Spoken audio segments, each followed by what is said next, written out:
திராவிட முன்னேற்ற கழக அரசு செய்கிற பல நடவடிக்கைகளை நாம் பார்க்கிற போது 2 தினங்களுக்கு முன்னாலே நம்முடைய சென்னையிலே இருக்கிற தூய்மை பணியாளர்கள், அதாவது தன்னுடைய சொந்த மலத்தை தானே பார்க்கிற போது கூச்சப்படுகிற அப்படிப்பட்ட மனித சமூகத்தில் இந்த ஒட்டுமொத்தமான நகரத்தை தூய்மைப்படுத்துகிற அப்படிப்பட்ட ஒரு பணியிலே ஈடுபடுகிற அந்த தூய்மை பணியாளர் இன்னைக்கு அவர்கள் கைது செய்யப்படுகிறார்கள். நள்ளிரவிலே ஏதோ சமூக விரோதிகளை கைது செய்வதை போல அல்லது ஏதோ பயங்கரவாதிகளை வேட்டையாடுவதை போல கைது செய்கிற அப்படிப்பட்ட அவசியம் என்ன ஏற்படுகிறது?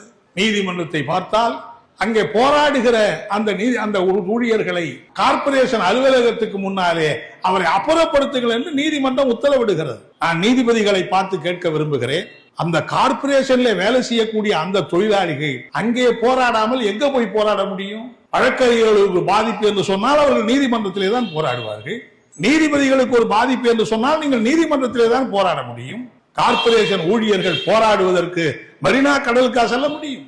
ஏதோ அங்கே 13 நாட்களாக அமைதியாக நடக்கிறது, எந்த பிரச்சனையும் எந்த பாதிப்பும் இல்லை. அவர்களை அப்புறப்படுத்துங்கள் என்று ஒரு நீதிமன்றம் ஏன் உத்தரவு போடுகிறது? உண்மையிலேயே அந்த நீதிமன்றம் கவலையோடு இருக்க வேண்டுமானால் அவர்கள் ஏன் போராடுகிறார்கள்? அந்த போராட்டத்தை முடிவு கொண்டு வருவதற்கு அரசு என்ன செய்ய வேண்டும் என்பதை பற்றி அல்லவா நீங்கள் சொல்லியிருக்க வேண்டும். ஏதோ குப்பையை அள்ளி போடுகிற அந்த தொழிலாளிகளை குப்பை கூடையிலே அள்ளி போடுவதை போல அள்ளி போடுங்கள் என்று ஒரு நீதிமன்றம் உத்தரவிடுவது என்ன நியாயம் என்றே நமக்கு புரியவில்லை. உடனடியாக காவல்துறை அவர்களை அள்ளி போடுகிற அப்படிப்பட்ட நிலைமை. நேற்றைய தினம் தமிழக அரசு முதலமைச்சர் அவர்கள் தூய்மை பணியாளர்களுக்கு பல நல்ல திட்டங்களை அறிவித்திருக்கிறார்கள். நல்லது.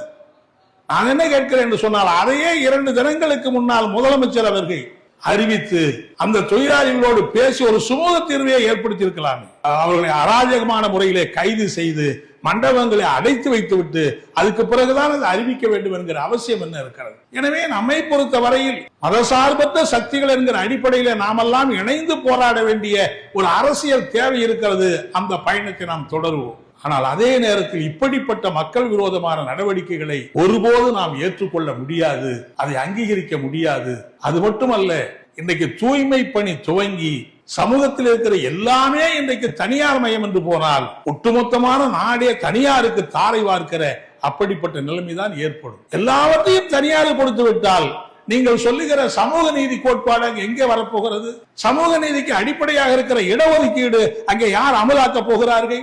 இந்த தூய்மை பணியாளர்களுக்கு கூட அந்த சமூக நீதி கிடைக்காது. எனவே அரசு மோடி பாஜகவை எதிர்த்த அந்த போராட்டத்திலே நாம் எந்த அளவுக்கு இந்த நாட்டை காக்க வேண்டிய அவசியம் இருக்கிறது, மதசார்பின்மையை காப்பாற்றுவதற்கு நாம் போராட வேண்டி இருக்கிறது.